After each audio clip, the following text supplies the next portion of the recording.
बिस्मिल्लाहिर्रहमानिर्रहीम। अस्सलाम वालेकुम। की हाल है भैन भाई? अल्लाह पाक तुहानू खुश रखे, सलामत रखे ते हसदा वसदा रखे। जेह्ड़े परदेस च मेरे भैन भाई ने, अल्लाह पाक उन्होंने अपनी हिफ्ज़ो अमान च रखे तो खुश खुरम रखे। आमीन सुम्मा आमीन।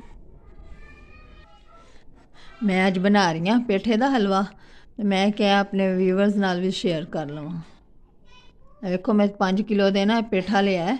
ये 3 पेठे मिले ने क्योंकि अजकल ना छोटे छोटे ही मिल रहे हैं। तो यह हुण ना मैं इन्हां दी कटिंग करांगी।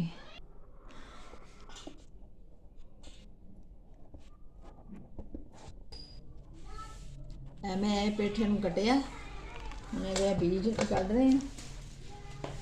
कढ़ के ना इन्हों छापरे च पावांगे। छापरे च पा के ना इन्होंने एक दिन रखांगे जरा धुप्पे च रख के फिर इन्हों छिलो। बहुत मज़े के बीज होंदे ने। ये तुसीं हलवे च भी पा लो या किसी होर चीज़ च भी पा लो।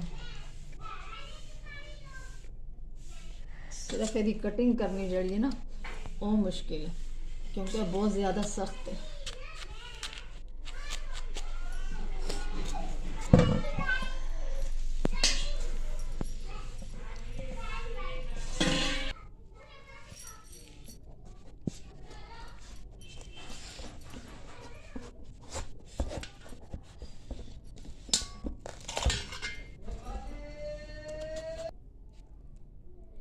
सारे मैं कटिंग कर ली सब पेठियां दी। हुण इन्हां नूं छिलांगे असीं।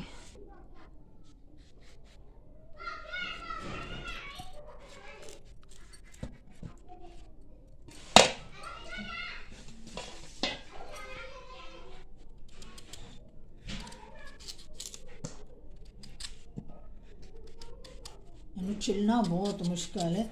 कटिंग यदि बहुत जल्दी हो जाती है, बॉयल भी हो जाता है, लेकिन इन्हूं जो ना छिलना, इसका छिलका बहुत मुश्किल उतरता, बहुत सख्त होता है।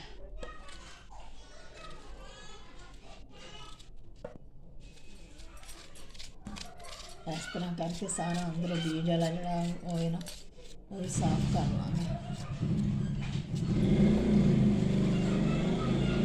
साफ करके फिर इन्हें ना पीसिस कर लांगे। इस तरह टुकड़े टुकड़े कट के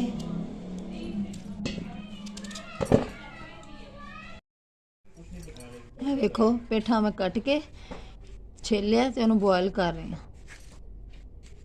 अच्छी तरह इन्हें बॉयल करना। जो नरम हो जाएगा उदों अस इन चूल्हे तो उतार लाँगे। बॉयल हो गया हम इन पलटान लगे। बिस्मिल्लाहिर्रहमानिर्रहीम। अजान आप स्कूल से आ गए?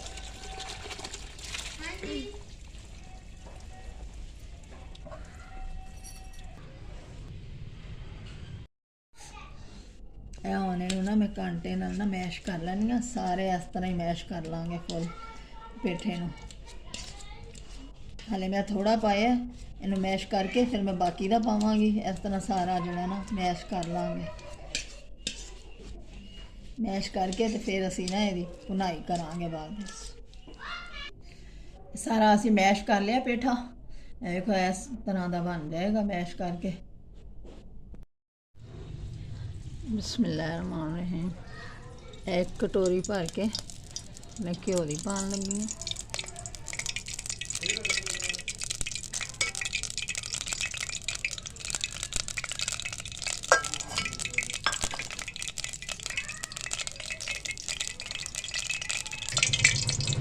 घ्यो च इलायचियां पावांगे।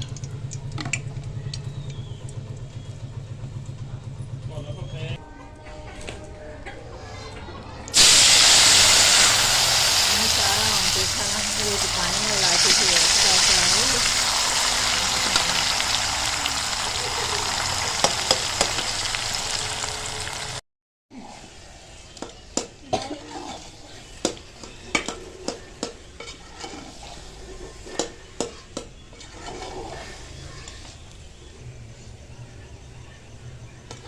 देखो जो पाया सी पेठा उस टाइम कितना ज़्यादा सी फुल पतीला भरिया आया सी ते हुण पक के कितना थोड़ा हो गया क्योंकि इसका पानी खुश्क हो गया। हले होर थोड़ा होएगा भुनाई होगी अच्छी तरह।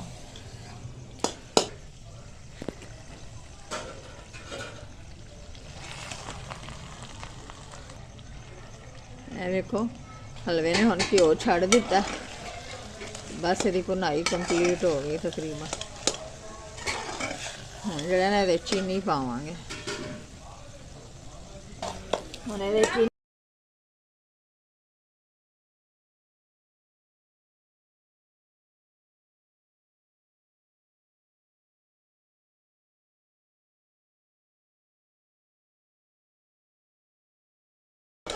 बस चीनी पा रही है इसे अपने टेस्ट के हिसाब से पा सकते हो और मैं मीठा दिखाऊंगी अगर ठीक होएगा तो सही है अगर कम होएगी ना पानी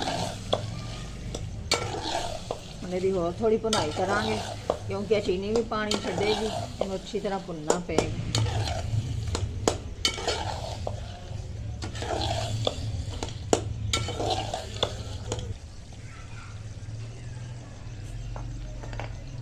हलवा तैयार हो गया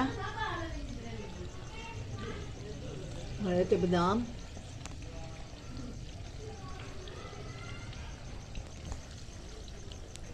मगर मैं पा दिता है हम बाकी दे उत्ते ना डेकोरेशन लिए मैं रख लिया है वेखो माशाल्लाह साडा हलवा तैयार हो गया कितना लजीज ते कितना प्यारा लग रहा है अगर तुहानू साडी वीडियो पसंद आए तो वीडियो नू लाइक करना चैनल नू सबसक्राइब करना अल्लाह हाफिज़। अल्लाह हाफिज़।